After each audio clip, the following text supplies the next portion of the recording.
యోహాను సువార్త 20వ అధ్యాయం మొదటి వచనం.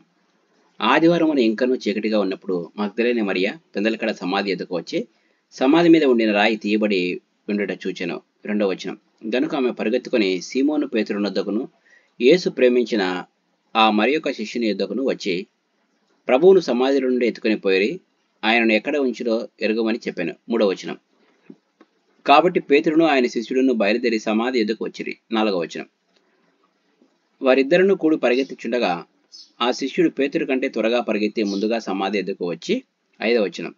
వంగి నారబట్టలు పడియుండుట చూచెను గాని అతడు సమాధిలో ప్రవేశింపలేదు. 6వ వచనం. అంతటా సీమోను పేతురు అతని వెంబడి వచ్చి సమాధిలో ప్రవేశించి 7వ వచనం. నారబట్టలు పడియుండుటయు ఆయన తల రుమాలు నారబట్టల యొద్ద ఉండక వేరుగా ఒక చోట చుట్టి పెట్టి ఉండుటయు చూచెను. 8వ వచనం. అప్పుడు మొదట సమాధి యొద్దకు వచ్చిన ఆ శిష్యుడు లోపలికి పోయి చూచి నమ్మెను. 9వ వచనం. ఆయన మృతులలో నుండి లేచుట అగత్యమును లేఖనము వారింకను గ్రహింపరైరి. 10వ వచనం. అంతటా ఆ శిష్యులు తిరిగి తమ వారి యొద్దకు వెళ్ళిపోయిరి. 11వ వచనం. అయితే మరియ సమాధి బయట నిలిచి ఏడ్చుచుండెను.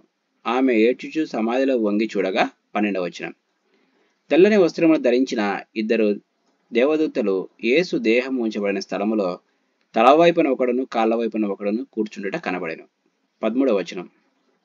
వారు అమ్మా ఎందుకు ఏడ్చుచున్నావని ఆమెను అడగగా ఆమె నా ప్రభువును ఎవరో ఎత్తుకొని పోయిరి, ఆయనను ఎక్కడ ఉంచిరో నాకు తెలియలేదని చెప్పాను. 14వ వచనం. ఆమె ఈ మాట చెప్పి వెనక తట్టి తిరిగి యేసు నిలిచి ఉండుట చూచెను గాని ఆయన యేసు అని గుర్తుపట్టలేదు. 15వ వచనం. యేసు అమ్మా ఎందుకు ఏడ్చుచున్నావు, ఎవరిని వెతుకుచున్నావు అని ఆమెను అడగగా ఆమె ఆయన తోటమాలే అనుకుని అయ్యా నీవు ఆయనను మోసుకొని పోయిన ఎడల ఆయనను ఎక్కడ ఉంచితువో నాతో చెప్పుము నేను ఆయనను ఎత్తుకొని పోదునని చెప్పాను. 16వ వచనం. యేసు ఆమెను చూచి మరియా అని పిలిచెను. ఆమె ఆయన వైపు తిరిగి ఆయనను హెబ్రీ భాషతో రబ్బోని అని పిలిచెను. ఆ మాటకు బోధకుడని అర్థము. 17వ వచనం. యేసు ఆమెతో నేను ఇంకనూ తండ్రి యొద్దకు ఎక్కిపోలేదు గనక నన్ను ముట్టుకొనవద్దు. అయితే నా సహోదరుల యొద్దకు వెళ్ళి నా తండ్రియు మీ తండ్రియు నా దేవుడును మీ దేవుడునైన వాని యొద్దకు ఎక్కిపోవచ్చున్నానని వారితో చెప్పుమనెను. 18వ వచనం. మగ్దలేని మరియ వచ్చి నేను ప్రభువును చూచి తిని ఆయన నాతో ఈ మాటలు చెప్పారని శిష్యులకు తెలియజేశాను. 19వ వచనం. ఆదివారం సాయంకాలమున శిష్యులు యూదులకు భయపడి తాము కూడి ఉన్న ఇంటి తలుపులు మూసుకొని ఉండగా యేసు వచ్చి మధ్యలో నిలిచి మీకు సమాధానము కలుగునుగాక అని వారితో చెప్పాను. 20వ వచనం. ఆయన ఇలాగ చెప్పి వారికి తన చేతులను ప్రక్కను చూపగా శిష్యులు ప్రభువును చూచి సంతోషించిరి.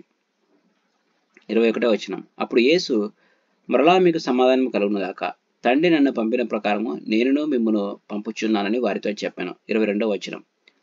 ఆయన ఈ మాట చెప్పి వారి మీద ఊది పరిశుద్ధాత్మను పొందుడే. 23వ వచనం.